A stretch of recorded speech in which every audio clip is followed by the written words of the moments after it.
बिस्मिल्लाहिर्रहमानिर्रहीम। अस्सलाम वालेकुम। पाकिस्तान जिंदाबाद। नाज़रीन, पाकिस्तान पीपल्स पार्टी और नून लीग को अपने ही लोगों से मुसलसल शर्मिंदगी का सामना उठाना पड़ रहा है। पाकिस्तान पीपल्स पार्टी ने 3 लोगों को पार्टी से निकाला, एतजाज अहसन को, लतीफ़ खोसा को और मुस्तफ़ा खोखर को, और ये तीनों लोग जो है पाकिस्तान पीपल्स पार्टी को महंगे पड़ गए हैं।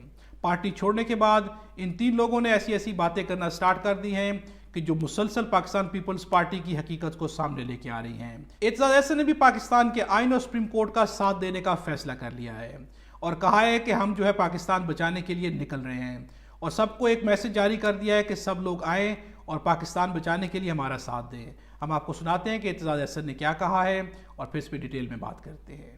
मैं समझता हूँ सब कंसर्न पाकिस्तानी को और ख़ास कर वकला को कल और कल से बाद रोज़ाना 11 बजे सुप्रीम कोर्ट इस्लामाबाद के गेट तक पहुँचना चाहिए और बिल्कुल पुरअमन रहना चाहिए। पुरअमन रहें और सिर्फ वहाँ कतबे उठा रखें जिनमें लिखा हो हम मुल्क बचाने निकले हैं, आओ हमारे साथ चलो, और चीफ तेरे जाने साथ बेशुमार बेशुमार और नजरिया ज़रूरत नामंजूर, और बस बाकी खामोशी से कतबे उठा के कतबों पे भी यही लिखा और वहाँ पहुँचे 11 बजे और पुरअमन रहे।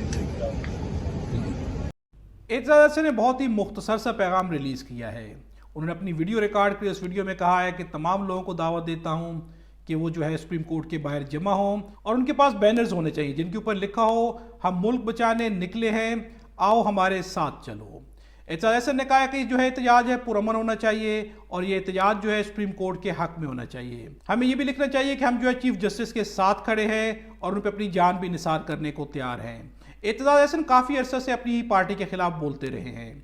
न सिर्फ पार्टी के खिलाफ बोले बल्कि एस्टेब्लिशमेंट के खिलाफ भी ऐसे हकायक बयान किए हैं कि जिनके बाद उन्हें पार्टी की रुकनीत से भी मुअत्तल कर दिया गया, उन्हें पार्टी से अलहदा कर दिया गया। लेकिन उसके बावजूद भी एतजाज अहसन ने अपना मिशन नहीं छोड़ा और जब भी वक्त आया एतजाज अहसन जो है हक और सच के साथ जाके खड़े हो गए। यही काम लतीफ़ खोसा भी कर रहे हैं और उनको भी पार्टी से निकाल दिया गया है, और इसके साथ साथ मुस्तफ़ा नवाज भी यही काम कर रहे हैं। जब से पार्टी से निकले हैं उन्होंने हक और सच की बात कहना शुरू कर दिया है। पाकिस्तान पीपल्स पार्टी के तीनों अफराद जिनको पाकिस्तान पीपल्स पार्टी ने रुकनियत से फारिग किया है, ये तीनों लोग जो आइन और कानून की बालादस्ती के लिए उठ खड़े हुए हैं, इस मुल्क और इस मुल्क की आवाम के लिए आवाज़ बुलंद करना शुरू कर दिया है। पाकिस्तान पीपल्स पार्टी को इन लोगों को रुकनियत से फारिग करके क्या फ़ायदा पहुंचा इसका तो अंदाज़ा नहीं लगाया जा सकता, लेकिन किस हद तक नुकसान पहुंच रहा है इसका अंदाज़ा बखूबी लगाया जा सकता है। जब भी इलेक्शंस होंगे और आवाम से आवाम की राय के बारे में पूछा जाएगा तो पाकिस्तान मुस्लिम लीग नवाज़ को और पाकिस्तान पीपल्स पार्टी को बहुत बड़े सियासी नुकसान का सामना करना पड़ सकता है। पाकिस्तान जिंदाबाद।